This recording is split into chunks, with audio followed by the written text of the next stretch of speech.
everybody. All right, this is week 2 guidance. I don't think I've mentioned this before, but those of you that know me, have been around for a while, know that this is a new backdrop for me. I painted this faux concrete wall a couple months ago, and several of you have noticed a creepy hidden image in the wall right in this area, okay? So if you see the image, you are not alone. It's unintentionally there, and in fact, when you just look at the wall in my house, you can't see it, but in the video you can. I can see it also, so you're not alone. Okay.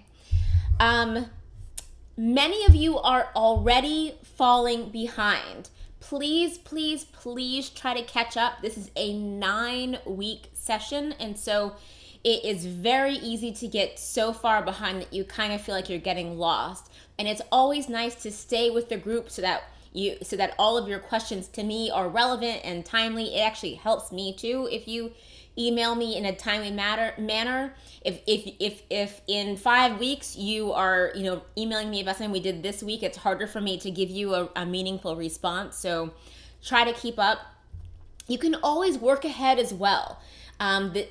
These first 4 weeks are all already posted, so you can always try to start on the Monday and Tuesday activities on the previous Saturday and Sunday. That way, Monday and Tuesday you're done already, then you can review the guidance on Wednesday, and you're keeping up that way. So just know that you can work ahead a couple days before if you're having trouble keeping up. Please do the consecutive interpretation first. So on the video that you record on Tuesdays, please make that consecutive. You really do need the time to think through these depictions, okay? Also, rehearse your interpretations. You guys are in this program because you want to improve your depiction skills. You have identified that this is an area that you are not proficient in right now, so think through each idea and think about how you might depict it. Think through each idea and think about how you might depict it. I'm going to say it one more time. Think through each idea and think about how you might depict it. And then practice one way, maybe that, another way, try that, all the way through the narrative. Practice, practice, practice. And then when you're done, record yourself doing it consecutively so you can have that time to think. And then you review the guidance video, and then you go back to your interpretation and you go, okay, that wasn't so good, that could be improved, let me fix it, tweak, and then you record it again on Thursday before the Friday final thoughts. All right, so be sure that you do it consecutively when you're recording on Tuesdays, and please rehearse before you record. If you are working on your cold interpretations, which we all should be, go ahead and record yourself cold and review it for yourself, but don't submit to me a cold interpretation, okay? Rehearse. Okay, depiction doesn't come naturally for most people. I had a comment, somebody said, this depiction doesn't come naturally, and it doesn't come naturally for most people. It's forced. It did not come naturally for me. I had to really study deaf people, okay? Study deaf people. If you think that your depiction is going to improve by what's already in your head, impossible, okay? Because it's not already in your head, or else you'd be doing it. Your depiction improves, and other aspects of ASL too. Your depiction improves by observing what deaf people do. So make sure that when you watch deaf people, either live or in video, and I hope you're watching deaf people for as long as you possibly can every single day, when you are observing deaf people, note how they depict. Think about the English, like when you see something that's depicted, pause the video and think about it and go, well, that's the English equivalent of that would be that. So imagine if I heard the English, if I heard that sentence, let me sign it the way they signed it, okay? Let me do that again and sign it exactly the way they did that. Again, Copy it exactly. Okay, and then move on to the next one. Ooh, that was really cool. Pause, rewind. Let me see that again. Okay, what was the English? What's the English equivalent of that? ASL. Okay, so if I heard that English sentence, I could sign it like that, and then do it again, and then do it again. The more you do those kinds of things, the more that will become more natural. Okay, get it from deaf people.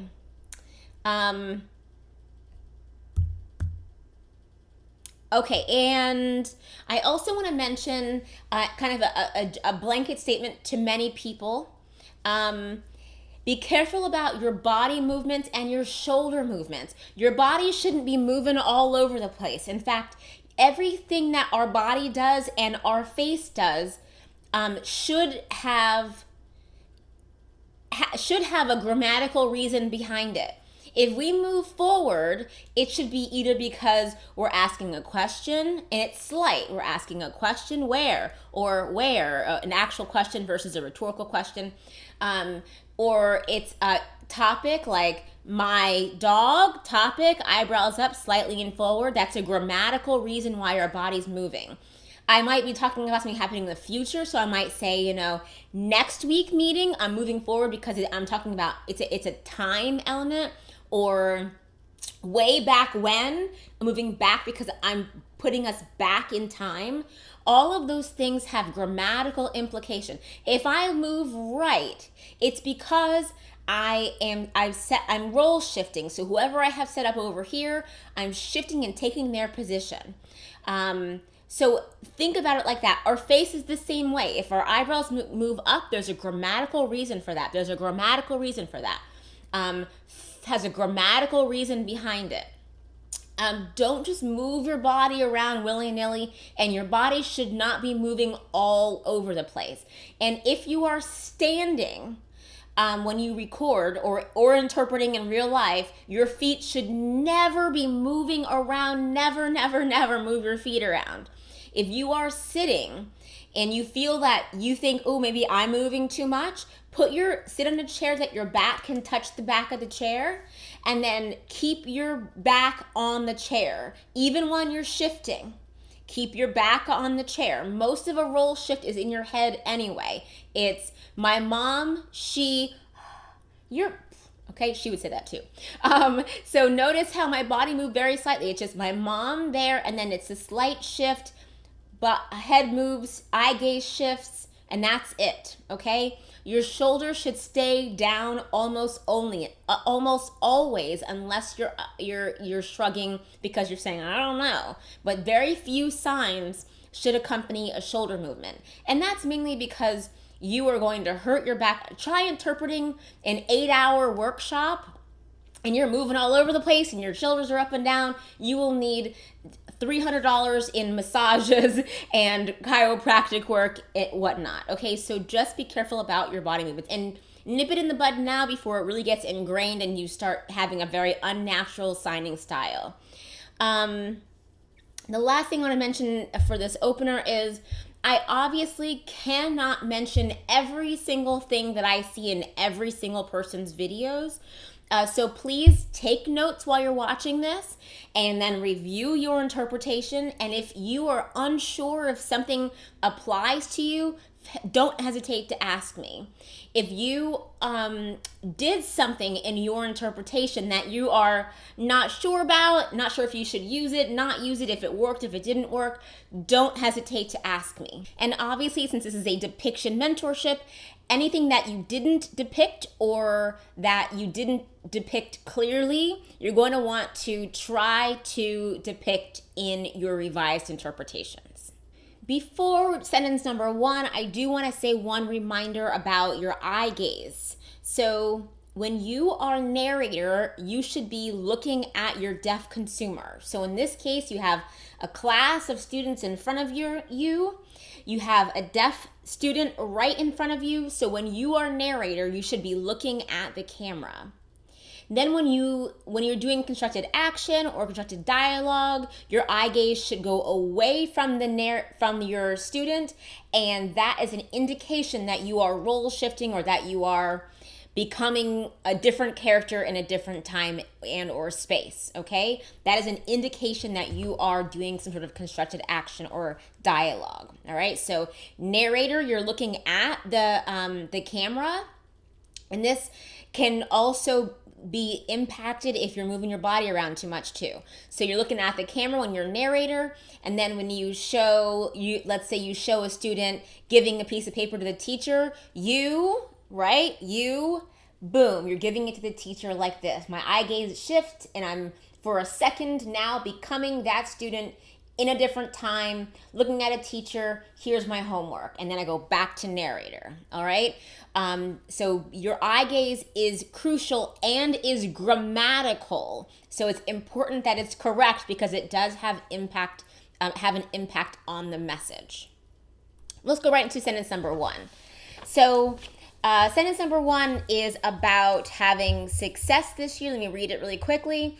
Now let's talk about how to be successful this year. So in this sentence, this part of sentence of chunk number 1, that's a pretty simple, short sentence. Be careful about just some basic ASL with that sentence. You wouldn't want to sign this year discuss what? You're saying something different. You're saying what we're going to be discussing this year, as opposed to we're discussing this right now about this year. Different meaning entirely. Or how can become successful, okay? That's a different meaning. She's not talking about how you can become a successful person in your life in general, but how you can be successful this year, okay? So be careful about, even with simple sentences, you may, if you change the words around or change your signs around just enough, you may end up saying something different, okay? So you're actually wanting to say, if you're going to keep it very simple, now discuss what, you could do that, and then it would be this year or your senior year right now, successful how, all right? Or you could do now, I'm going to talk about, now me talk about what, you can make that rhetorical question, this year or your senior year now, you all successful how, okay? Now, some people, not many people, but a few people did expansions of this idea of successful, and I think that's a really great idea to think about what the teacher means by successful. What does the teacher mean by that sentence about how to be successful, all right? The short version I just gave you is okay. The goal is always a crystal clear interpretation. And so if you can make it crystal clear, that would be ideal. And so one person's expansion worked really well, and that was this idea of, pass, graduate. That's what the success is. You want you to pass all your classes and graduate. So you could put that in there a couple of different ways. You could do now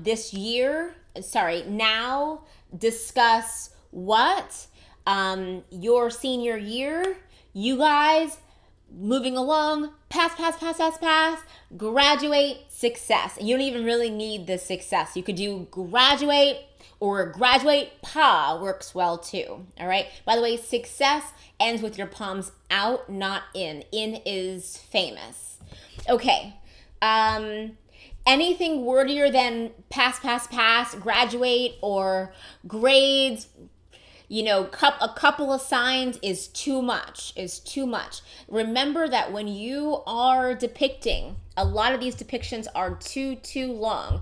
The reason why I'm harping on this is because in practice, we want to work on doing lots of depictions, and we want to work on doing them in a way that they're applicable to the real world. We do not have time in most of our assignments to do these really, really long, lengthy, unnecessarily long depictions. We just don't have the time. So practice now. How do you make something visual and also nice and short? Okay, that short enough that you can actually do it in school when you're working every day, in the doctor's office, whatever you're doing, you can actually do them.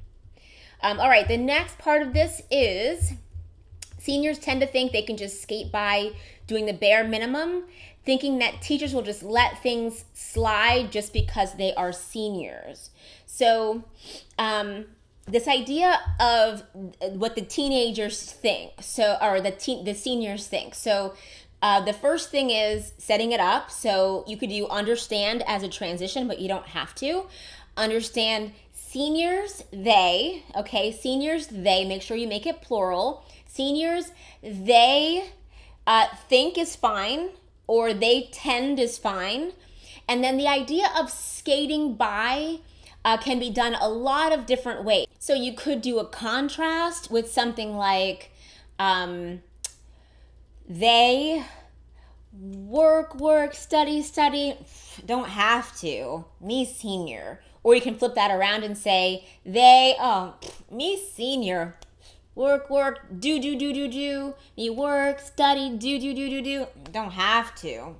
Ugh. And the part about letting the teachers letting things slide could be done. You could continue that. So you are the seniors saying, work, do. I'm a senior. No, I don't have to. Then you can just go right into it. You could say, my teachers out there, my teachers, boom, meaning some of my teachers, that uses space, okay? My teachers using space, and then you're going to shift to show where the teachers are, and you're going to go what they do. So they're going to go, senior, you're excused. I'll accept it from you. It's fine. Okay, so I would probably just sign it with that one sign, excuse. You could do, it's fine, accept.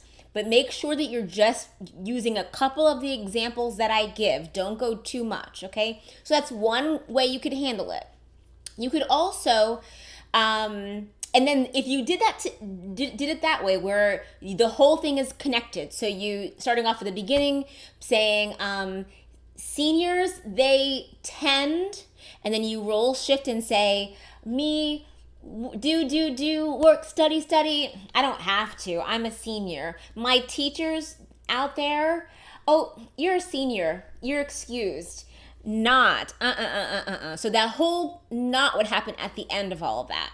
Or you could break it up. You could say, seniors, they tend, do, study. I don't have to. I'm a senior. Not, so back to narrator, not, that's the negation. And then you could still stay narrator and say, your teachers out there, you senior, you're excused, I'll accept it.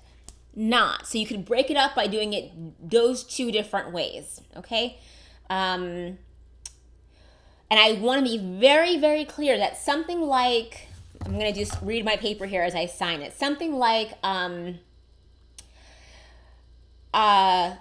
this, my last year, easy, me work, study, up all night, homework, fill out, figure, give, on time, I don't have to, okay?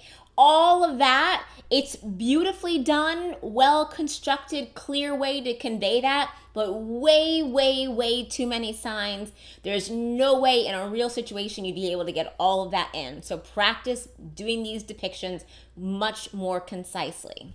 Okay, part 1, so sentence 2 has a couple of parts. The first part of sentence 2 is, many of you are in honors and AP classes, and AP Calc or honors chemistry, that's tough stuff, okay? So the purpose of this sentence is to say, you guys have, some of you are even in more advanced classes, and even, your classes can be very hard.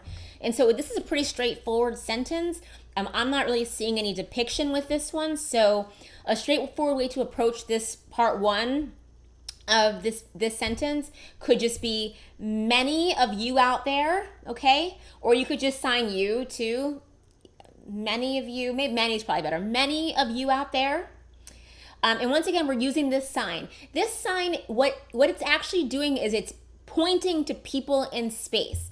So if you were to say like some teachers, instead of signing some, which is technically, this some means a part of something. That's why it's also the sign for part. So I want some of your sandwich. Give me some. I want a part of your sandwich. That's accurate. But some teachers, you don't want a part of teachers. You're saying teacher, and then you're pointing to some of them, not all of them, but this one and that one and that one. So anyway, this sentence. So we have many of you out there. So not all of you, but a lot of you out there. Okay, many of you. Your classes are advanced. So that's the general idea of what she's saying. Advanced. Honors, or you could fingerspell honors, AP. Notice I'm shifting honors, AP. When you're comparing two things, when you're listing two things, are usually back side to side. Okay, so many of you, your classes, advanced, honors, AP. And then she gives a few examples, just random examples, probably in her head, because she's thinking these are the hardest classes I can think of right at this moment, right? So these, since are examples, make sure that it's presented as examples. So or example work, what is it? AP calculus, honors chemistry, and again, you could fingerspell honors, that's fine. Chemistry, etc. Because of her example, she's just not saying that those are the only two hard classes that exist. She's just giving examples of really hard classes. And then to end that, and you could say etc. or etc. or etc. Or etc. And then she says that these are very hard. So you could sign wow hard, or you could sign wow hard. This is the sign that means just wowie, wowie, wowie. It does not mean terrible. It just means wowie, wowie, wowie, wowie. So anything like that work. A challenge is fine. Hard, I think, is better, but that's fine too.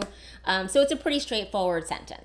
Okay, so the second part of the sentence is, plus you are all distracted with graduation and prom, maybe your job, college applications, you've got boyfriends and girlfriends, it's overwhelming. So the first thing we do when we are interpreting, we're processing, is we think about the meaning, the intent of the message. This speaker is rattling off all of these things, not to say you need to know that you're going to have all these things on your mind this year. The purpose is to say, there's going to be a lot of stuff on your mind this year. And when you realize the intent is not to say that, to specifically say all of these specific things, but the intent of the speaker is to make them realize they're going to be really busy and thinking about a lot of things. That means that you don't necessarily have to get all of these examples in. Because that's their intent. Their intent is not to make sure that they leave remembering that they might have a job this year, right? The intent is to make them realize that they're going to be very busy and it's going to be very challenging for them.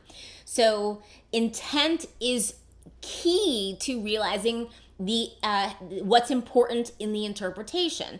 Now, I always get this question, so I'm going to harp on this for a second. People always say, well, then when, I don't want to just delete, I can't just omit things. You can't omit something that is important to the message. Every one of these things that she lists is not important to the message. If you are interpreting somebody saying, all right, so for the office party, go to the store, we need cups, we need paper plates, and we need spoons, okay? Well, all of those things are important to the message. You can't interpret that to the deaf person and go, well, I don't have to list everything because Nicole said that we don't have to list everything that the speaker says, because then they're going to come out back without spoons and it's going to be your fault and the party's going to be ruined because of the interpreter, right? In that case, the intent is that you need to get these specific things. In this case, she's not saying you need to know you might have a job, or you need to know you might think about prom. That's not her intent. Her intent is to rattle off a lot of things so that you're aware, so that the students are aware of how busy their minds are going to be when they've got all these hard classes and then think about all these other things. Okay, so really always think about what's the speaker really trying to say, because it really determines our interpretation. That's the meaning. So then the second part of processing is visualizing. So when she's rattling some of these things off, you might visualize, you're gonna try to picture the story, right? So the story is that plus you're all distracted. So the story is that you've got these senior students, or these 17-year-old students who are sitting there in class. They've got these hard classes, but boy, they just can't get graduation on their mind. Or you might envision a girl thinking about prom and oh, my prom dress. Or maybe you envision a student thinking about their job, and maybe they're late, stressing about their job, like, oh no, I have to go to work, oh no, oh no. Or you can envision a person stressing about, and again, this is the thought, this distracted by these ideas. Maybe you envision a student thinking about filling out their college applications. Or and she says you've got boyfriends and girlfriends. So you're envisioning a student in class who's thinking about, distracted by their boyfriend and their boyfriend or girlfriend that they're, obsessed over or feeling like, ooh, about. So any one of those, let me say that. Any or all of whatever you can get in there as far as your how you apply that visualization to your interpretation would benefit the interpretation. Okay, obviously you can't do extensive depictions for every single one of those. There's no way that there's going to be enough time. Remember, you don't have to necessarily get all of them in there, but meaning you don't have to include every single one of the things that she lists. But definitely try to include the ones that you think would be depicted well, the ones that would really lend to her intention and her message, all right? So let's put this interpretation together. We just finished the sentence, that's tough stuff. So we said, tough. That's how we ended the last sentence. Then she says, plus you're all distracted with, and then she starts off the list, right? So you may start that off with, you also think about, okay? You might do that. You're also thinking about, and then you could start off with graduation. Maybe you're thinking about looking forward to graduation. Maybe that's what you visualize and what you put in there. And she mentions prom. So maybe, and let me go back for a second. I said, you also think about. You could also say, do something like, you also, or you same time. You could do like, your mind is shifted over here. You could do that. Or you could do, just to kind of, as a transition, you could do like, also your mind is looking forward to graduation and prom dress and boyfriends and jobs. You can get them all in there really quickly. Okay, you could also use this sign. So you might use this sign to kind of like do, you also envision maybe graduation. Or you could do, maybe you think about that girl you like. You could do something like that. So each one of those could be a tiny little depiction.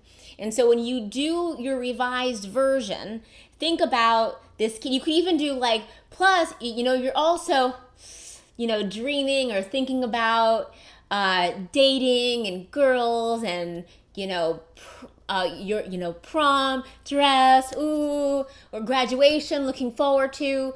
So each one of those could be your own little depiction. Like I said, you don't have to get every single one of them in there.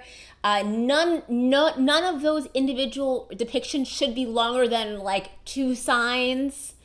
So really try to limit yourself and challenge yourself to what you can get in there. But imagine the difference between, imagine being a deaf student in this classroom and seeing that interpretation where you're depicting these, all of this fun, crazy stuff that's going to be on your mind and on your plate, during your senior year. That's what leads to these crystal clear interpretations for our consumers. And so really challenge yourself to do that for your revision. So to end that sentence, it says, she says, it's overwhelming. Now I saw someone do this where it was something like she did the depictions, you know, like maybe your job, your college application, and then the end was this, so etc. All kinds of things on your brain. And then she did school stuff, and then this, overwhelming. So that was a really great way to combine, again, back to the intent of the speaker, where she says, you know, you have all these hard classes you're dealing with, plus all this other senior stuff got going on. Wow, overwhelming. It was a beautiful way to end that. Not necessary, but beautiful. If you can't get all that in there, you could certainly assign just, you know, etc. or so many things, or busy, overwhelm. Any of that would work for the ending too. Or even do would work as well. And be careful about using this sign for distraction. This sign is often associated with the word distraction because it represents two eyeballs looking away. I'm distracted, you know, squirrel, looking away. So, well, in English, we use the word distraction to mean a lot of other things other than looking away from someone in a distracted manner. So if a student in class is in fact, or if the message behind the word distract is in fact meaning looking away, or, you know, like, oh, or like, you know, if people are making a lot of noise around you, you might be distracted. You're looking all over the place. What is that noise coming from? If distraction actually means, you know, eyes looking around, then that's the sign that you should use. But in this case, it's about, you know, a whole school year of not being able to focus on your studies because you've got so many other things going on and you're thinking about so many other fun things. So that's different meaning, different sign. Okay, sentence number 3 is, don't take your prior academic success for granted. No matter how good a student you were last year, this year will challenge you more than you expect. Prepare yourself. Now, some people actually assess the meaning of this sentence a little bit differently than I do. I see this as saying you may have been a great student before. You may have thought school was, you know, kind of easy. It doesn't matter what you thought of school, you know, how well you did in the prior years of school. This year is going to be hard. Okay. So if you saw that differently, maybe reread it, or maybe you just have a different perspective on that sentence, of the meaning of that sentence. So, the first sentence is, and always be thinking about meaning. Don't look at a sentence like, don't take your prior academic success for granted, and think, what's the sign for take for granted? Okay, don't think of it like that. Think, what does the speaker mean by that sentence? Or even think of it like this. If you had to explain the meaning of that sentence to a 5-year-old in just simple terms, how would you explain that? Take that explanation, because that's the meat of the meaning, and then figure out how to put that meaning into ASL. Okay, so you might look at it as a role shift. So the teacher's saying, the teacher is kind of assuming that they know what's going on in some of these kids' heads. So she's saying, maybe you, and then you're gonna break eye gaze, and you're gonna say, back in, I was a freshman, junior, senior, my grades were good. School was nothing. That covers it. Be careful when you're doing something like that. There's a real strong inclination to want to put specifics in there, like you had A's and B's. People's perception of good grades differs from one person to another. Some people, if they make C's, that's good grades to them, no judgment. And so rather than saying you may have gotten A's and B's or whatever, your grades were good, or your grades were good, or you top student maybe. Keep it general though, try to avoid giving those specifics, because one person's a B could be another person's D or whatever. Okay, so once again, we have maybe you guys, and then we're going to become what they are thinking. Me, freshman, junior, senior, my grades were good. Notice my eye gaze is shifting down, because I'm thinking, I'm the student in class thinking in their head, my grades were good. School was nothing, okay? Then you can go back to the narrator, eye gaze back to neutral. You think senior, or you could even do now senior, you think the same? You think this is going to be the same? Not, or doubt, or something like that. And then you could do this idea of it's going to challenge you. It will challenge you more than you expect.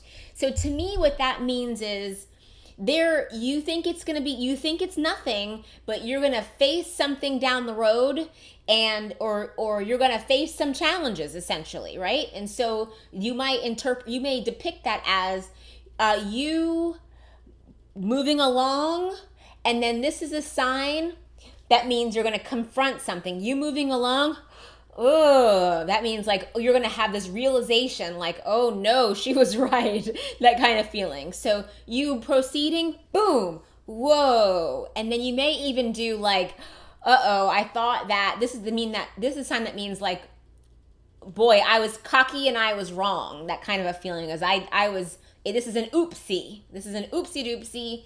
So you moving along, boom. That's an oopsie doopsie. Okay, like oops, I didn't expect this to be hard, but I'm faced with it now. Oh no. That's that kind of feeling. Okay? And then you may even add a sign like struggle. Okay, struggle will. And then the idea of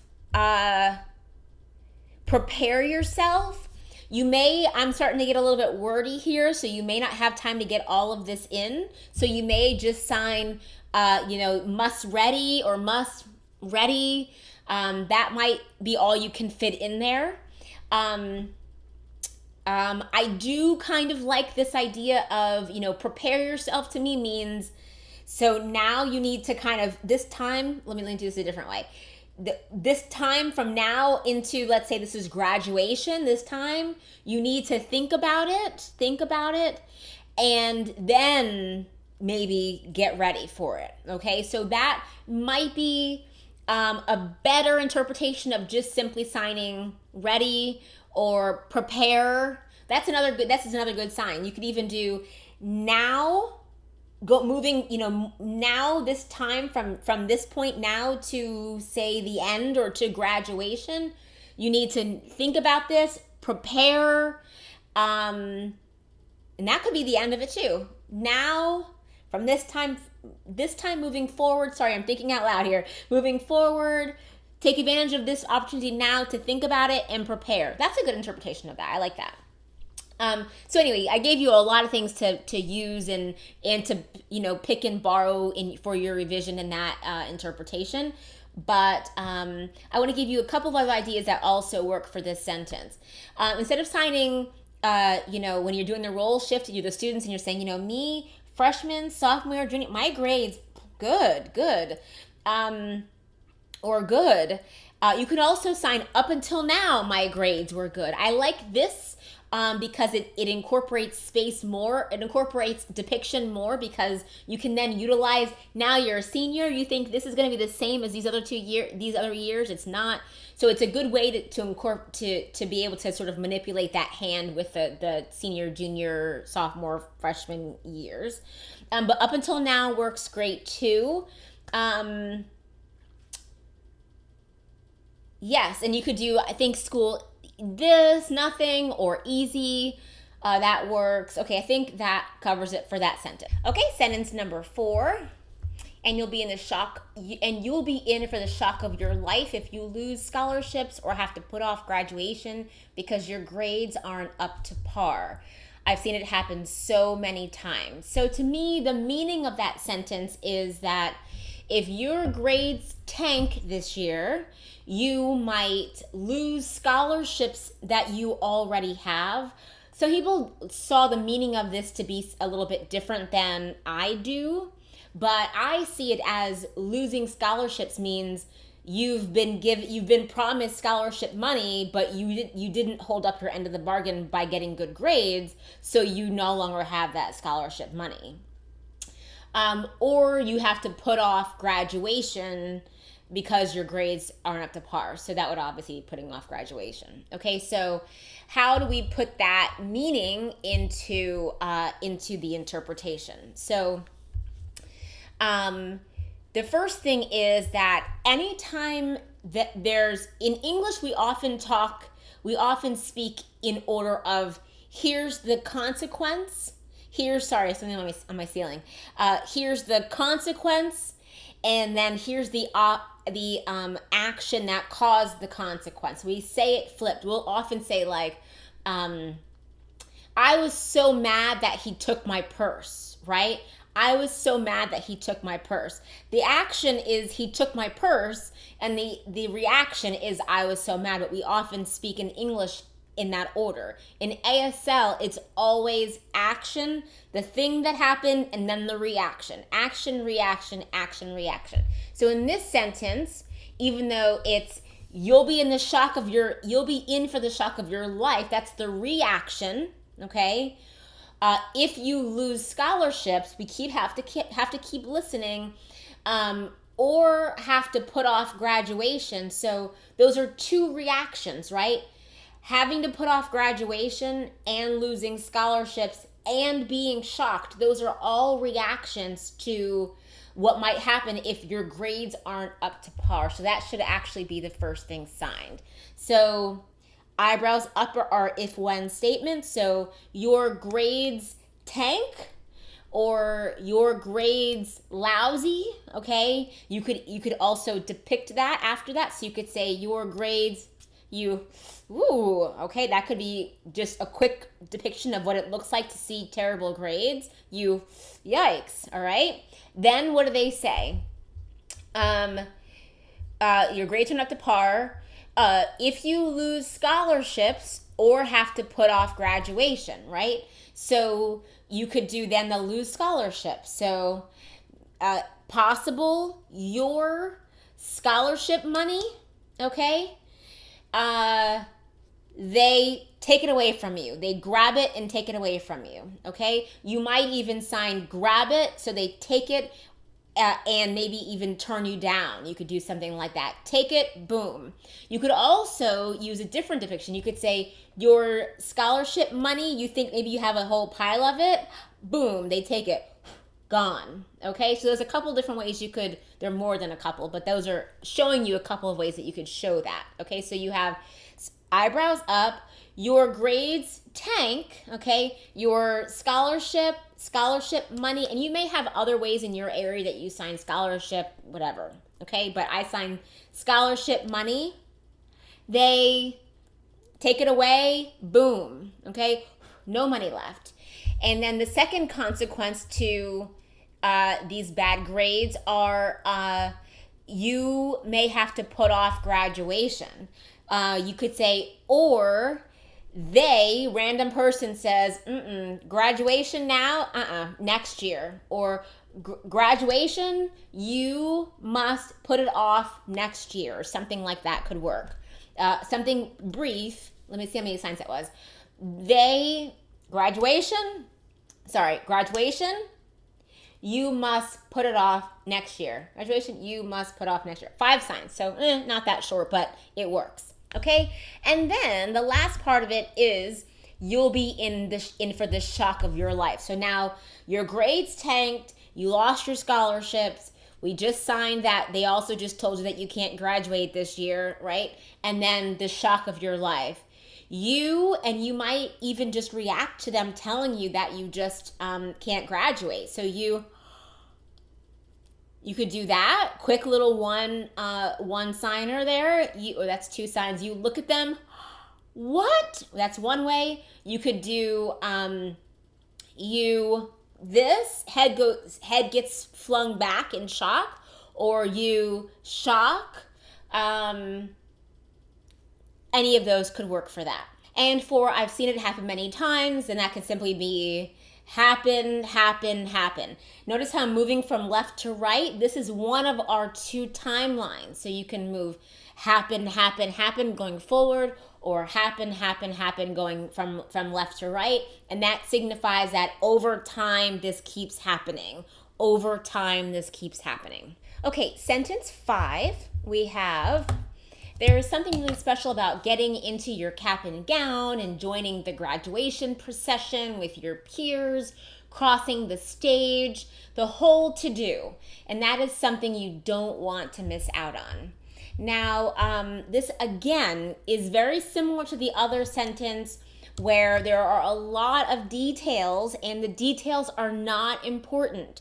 This is not like going to the store and for not listing something that you need for the party. Or another example of important details is like for a job interview. If someone is saying, you have to have these skills in order to be hired, you can't just say, well, Nicole says details are not important. If details are important or the intent of the speaker, then they are very important. In this case, they're not. All the speaker is trying to say is that graduation is super special, and let me just tell you a little bit just to give you, she's actually trying to conjure up a poignant image in these students' heads. And so recognizing that's what the speaker's trying to do, as interpreters, we have to do the same thing. We want to conjure up this image that she's trying to create, but we don't have to necessarily put every single word that she said into the interpretation, okay? And so I saw all kinds of different choices for visualization or for depiction of this scene. People did the gown, they did the cap, I would do probably the square cap that goes on, the cap there. I saw your graduating class in the audience, like sitting all together, packed into the hall or whatever. I saw people sign your friends, you'll high five them, yes, we did it, or waving to your friends, hi, waving to your friends. The procession line, people got onto the procession line, walking across the stage.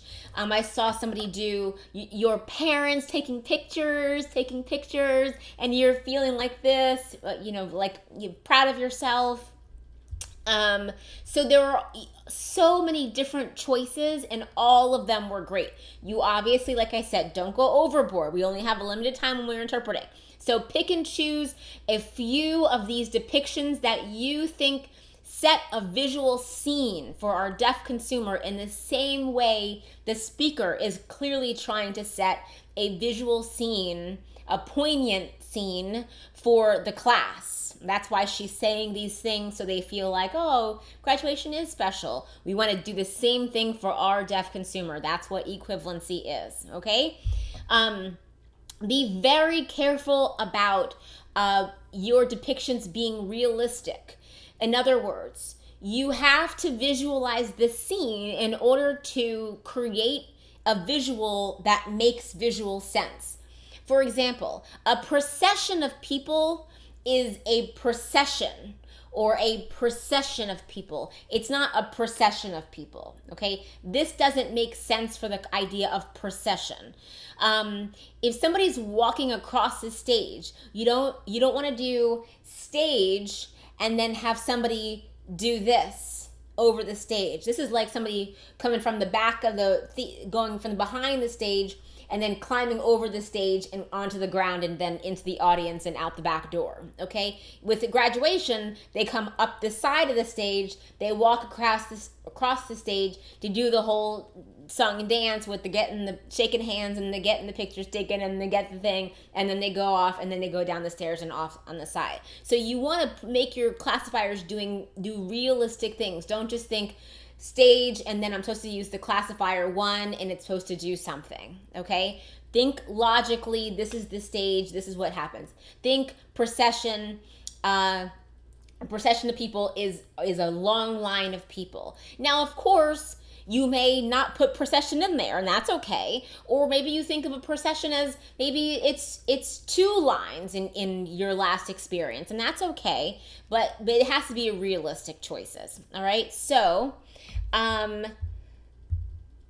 just making sure that I got all of that in. Okay. So there's really something special about getting into your cap and gown. So a good way to start this sentence is something all-encompassing, like graduation day special, or graduation celebration, wow, or important. Graduation day is important, or this valued, or so start it with something that encompasses the whole idea of the point that she's trying to make. And then you can go right into it. Your gown and cap with the tassel over, and you arrive and you feel this, and your friends are here, and you're saying, I'm just picking and choosing right now. You're saying hi to everybody, you're high-fiving, and then the line, and you get into the line, and you walk, and you walk, and you walk around, and then the stage is there, and you walk up the stage. You would never be able to get all of this in here, okay? But I'm just giving you some ideas. Maybe you're on stage, your parents take pictures, proud, maybe that. One person did this at the end of theirs too. They did, and then time moving forward. So many years into the future. So she hops way into the future, and then you look back, treasure that day. Okay. So many fantastic choices. Pick and choose a couple that you think, like I said, paints a good picture. And then you might end it with, don't want to miss, or you should be there, or something like that. Could end it. You actually could even end it with just looking forward and cherishing, and that could be the end of the sentence as well, actually. The last thing I want to talk about are some quick sign production issues. First of all, just so you guys have a reference, I like to use signingsavvy.com. That's savvy.com, signingsavvy.com, 2 V's. There are other ASL dictionaries out there, but I find Signing Savvy to be the one that I most often agree with. I'll think about a sign and I'll go, am I right? I haven't used it sign away. Is that right? And I'll look it up and I usually agree with what it says. And so I think it's a good reference. Okay, so a few signs. This is the sign that means relief. I'm relieved. Oh, relief, okay? And so it does not mean relax. Relax is either rest, like this, rest, or take it easy. I'm just going to chill today, and it's not going to be a hectic day, or it's not going to be a fancy event. It's going to be chill. So relax or chill or rest. This is relief, totally different meaning. The sign think is 1 movement. It's a verb. Nouns are usually 2 movements. Verbs are usually 1 movement. Think is a verb, okay? So they think, okay? They think. Success is out. Famous is in. Palms are in for famous and out. I said it right. Palms are in for famous, yeah, and out for success, and pa is 1 movement. Pa, success, famous. Now I'm getting myself confused. I'm going to just give you guys this my 2 cents on apply for. So I've done a lot of discussion about this sign, and I've done a lot of looking at people about this sign, and it seems that generally speaking, when you are going to apply for something like a scholarship, like a job, you are going to apply for it. I know that you may disagree with that, and that's fine. You can use your own sign. There's a lot of different debate, a lot of different points of view, perspectives on that sign. But based on some experiences, and I had a long discussion once with this PhD from Gallaudet University years ago, and he talked about this sign versus this sign, like it applies to, this doesn't mean that, but someone was, anyway, I don't want to get into it all now, but just know that I feel the most appropriate sign to use for applying for a job or applying for any sort of application would be this sign application. You're applying for an application, okay? And oftentimes I will either sign this with a visual, apply, or apply if it's on paper, which it rarely is these days. Easy. Your non-dominant hand does not move for easy, and it's 2 movements. Okay, it's not easy. It stays exactly still. Don't move it. Easy. 2 movements. Easy. Almost is 1 movement. Easy is 2 movements. Your non-dominant hand does not move for either of those signs. The sign maybe looks like this, maybe. And please check yourself on these, because these are signs that you may think that you signed correctly. So look at your videos to see what you're doing, okay? Maybe looks like this, maybe. It shouldn't be moving side to side. It's just up and down, maybe. Honor does not twist. Honor, just like this. It's not honor. It's not honor. It's honor roll or honors classes, okay? And even though that honor is not conceptually accurate, so I totally respect your decisions to fingerspell honor. It makes perfect sense. It is very common in schools to sign honor in both of those ways, even though it's not conceptually accurate. It would be honor, not this sign. This sign is honest or truthful, honest or truthful. Okay, last thing, grades versus grades. If I had $1 for every time I've talked about this, I would have so many dollars. Okay, so this grade is for grades that end up on a piece of paper. So the grade in the class, the grade on the report card, it's on the paper. The grade on the test, the grade on your homework. Your grades were good because you got A's, and that's a grade. It's on the paper. This is the paper. This is the grade on the paper. I have good grades because it's an A on the paper, A grade. Okay? Grade. First grade, second grade, third grade is either signed. There's a few ways. Most common way to sign it is grade. Okay? It's finger spelled. If you're not sure why my E looks like this, ask and I will tell you. This video is going very long. Okay, so first grade, second grade, third grade. That's the most common way people sign grade. The other 2 less common ways, I've seen, I have a series of children like doing these news posts in this school. They sign first grade, second grade, third grade, just like that. They just twist. They don't spell grade or anything. They just sign first grade, second grade, third grade. I've only seen that at this one school. I've also seen first grade like level, second grade, third grade like level. And those are the 3 different ways I've seen grade, as in what grade are you in. And once again, what grade are you in? That is usually finger spelled grade. I'm in 5th grade, okay? When the grade is on a piece of paper, like you got a grade on your test or a grade on your homework or a grade on your report card, it's grade. And it's a double movement actually, because it's a noun, 2 movements, grade. Okay, that is it. There were a number of people who made that error. That's why I wanted to go into that. That is all I have. Let me know if you have any questions, and I'll see you guys on Friday. Bye-bye.